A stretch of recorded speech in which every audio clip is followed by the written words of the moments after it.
বারবার এই রাজ্যের পক্ষ থেকে আমরা বলেছি, তৃণমূল কংগ্রেসের পক্ষ থেকে বলেছি যে বাংলার মানুষরা বঞ্চিত হচ্ছেন তাদের প্রাপ্য অধিকার থেকে।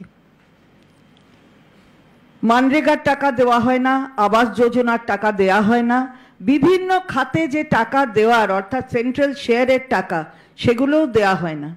ফলে আমাদের যে প্রাপ্তি তার অঙ্কটা হচ্ছে 1,71,688 কোটি। কি বলেছেন অভিষেক বন্দ্যোপাধ্যায়? একটা শ্বেতপত্র দাবি করেছেন।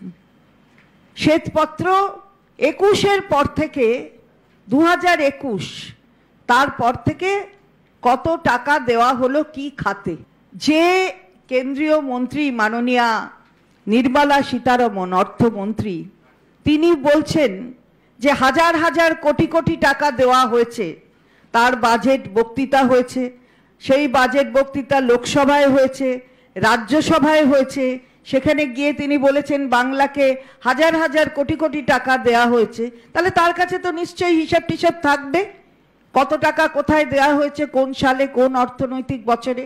এটা তো জাস্ট একটা কিছু মিনিটের ব্যাপার, কারণ এখন যেরকম তথ্য প্রযুক্তির যুগ, এটা পেতে তো বেশিক্ষণ সময় লাগার কথা না।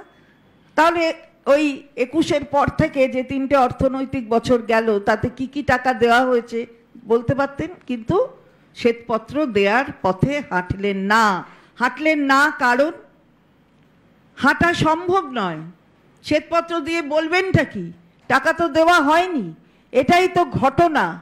কালকে তার জবাবি ভাষণ ছিল, 100 মিনিটের জবাবি ভাষণ, তাতেও তিনি উল্লেখ করলেন না। তাহলে ঘটনাটা কি দাঁড়ালো? টাকা দেওয়া হয়নি।